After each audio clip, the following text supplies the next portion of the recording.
اگر کوئی شخص اس برائی میں واقع ہوتا ہے، اور یقیناً یہ زمانہ اس قدر خراب ہے کہ کسی کے بارے میں کوئی گارنٹی نہیں لی جا سکتی. یہی ابھی جو 12 ربیع الاول کے موقع پر جلوس نکلے، مرد و خواتین کا جو جماوڑا ہوا، جو گیدرنگ ہوئی، ایک دوسرے کے ساتھ جو مجمعوں میں شریک ہوئے، کیا کیا باتیں سننے میں نہیں آتی.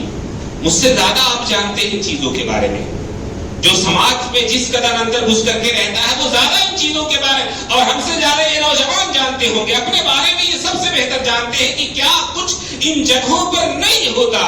لیکن یاد رکھیں کہ ہماری شریعت نے اس کی سزا اس دنیا میں بھی رکھی ہے، اور دنیا میں اگر شرعی حد سے آپ نہ بچ جائیں، کسی طرح سے اسلامی قانون نہ ہونے کی وجہ سے آپ پر شرعی حد نافذ نہ ہو سکے، تو اللہ تعالیٰ کا عذاب بھی دنیا میں آتا ہے. اور اگر دنیا کے عذاب سے بھی بچ جائیں تو آخرت کی گرفت سے بچنے کی امید نہ رکھیے. اگر آپ نے بغیر توبہ کیے ہوئے کسی ایسے بندے نے اس کو موت آ گئی تو اللہ کے عذاب سے وہ نہیں بچ سکتا. میں نے خطبہ مسنونہ کے بعد سورہ نور کی جو دوسری اور تیسری آیت پڑھی ہے، اس میں اللہ رب العزت نے اسی بات کا ذکر کیا ہے کہ الزانیۃ والزانی، زنا کرنے والا خواہ مرد ہو خواہ عورت، فجلدوا کل واحد منہما مئۃ جلدہ، جب زنا کا ثبوت مل جائے پھر اس کے بعد مرد اور عورت سب کو 100 کوڑے لگانے.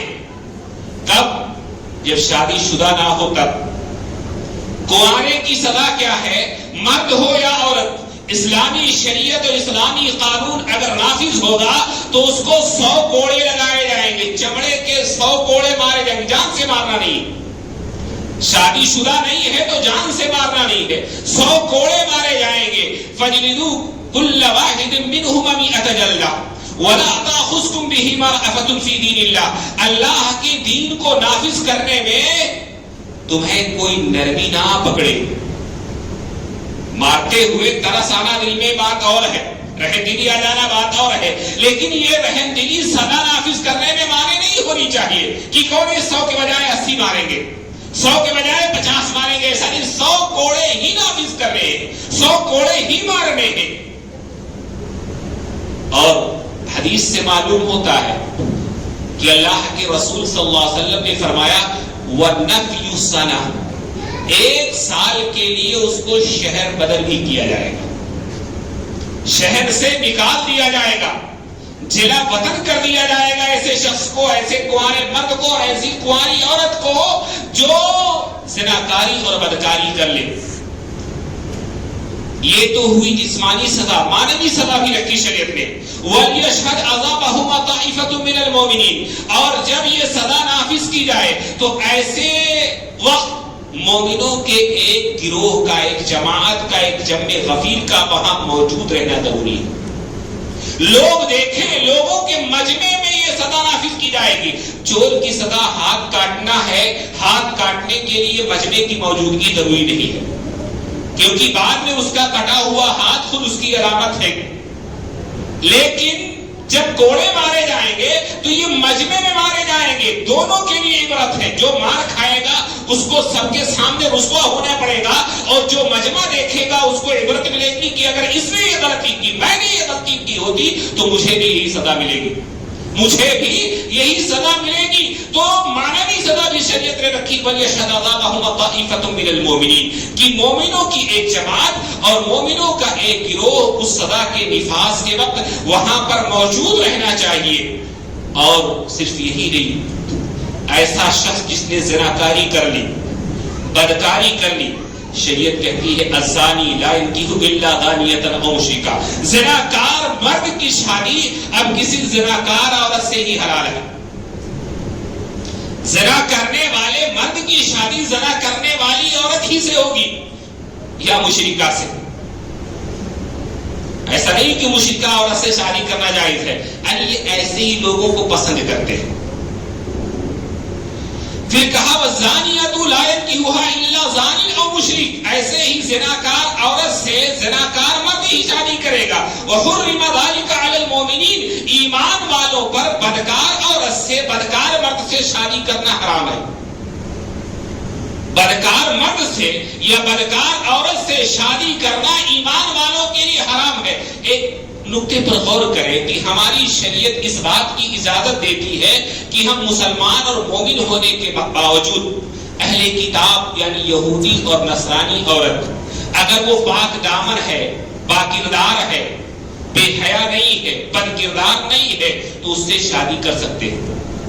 ایک مومن مرد کی شادی ایک نصرانی عورت سے، عیسائی عورت سے، ایک یہودی عورت سے اگر وہ بد کردار نہیں ہے، بے حیا نہیں ہے، زناکار نہیں ہے تو ہو سکتی ہے۔ اس کے مقابلے میں ایک مومن مرد کی شادی ایک بد کردار مسلمان عورت سے نہیں ہو سکتی۔ کہا حرم ذالک علی المؤمنین، مومنوں پہ اس کو حرام کر دیا گیا ہے۔ یہ سزا رکھی ہے شریعت نے۔ حدیث سے یہ بھی ثابت ہوتا ہے کہ ایسے شخص کی، مرد ہو یا عورت، شہادت اور گواہی درست نہیں ہے۔ ایسے شخص کی شہادت اور گواہی درست نہیں ہے۔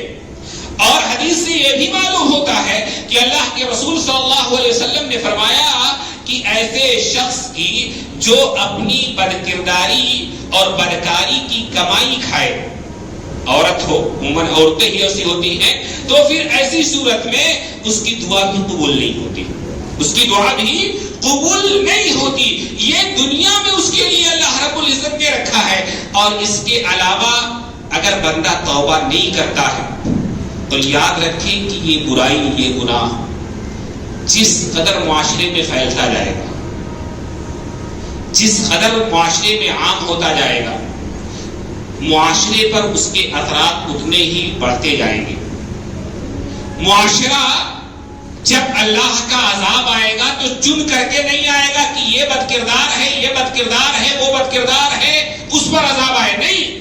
اللہ کے رسول صلی اللہ علیہ وسلم نے فرمایا اذا ظہر الزنا والربا فی قریۃ فقد احلوا بانفسہم عذاب اللہ، جب کسی بستی میں، کسی علاقے میں، کسی گاؤں میں کہیں کے لوگوں میں زناکاری اور سودخوری عام ہو جائے تو پھر اس علاقے، اس بستی اور گاؤں کے لوگوں نے اللہ کے عذاب کو اپنے آپ پر حلال کر لیا، اللہ کے عذاب کو اپنے آپ پر حلال کر لیا۔ حضرت زینب بنت جہش کی روایت سے بخاری بھی آئی، انہوں نے کہا اے اللہ کے رسول صلی اللہ علیہ وسلم انہلکوا وفینا الصالحون، کیا ہمارے درمیان نیک لوگوں کے رہتے ہوئے ہم پر عذاب آ جائے گا؟ ہم میں نیک لوگ، صالح لوگ موجود ہو پھر بھی عذاب آ جائے گا؟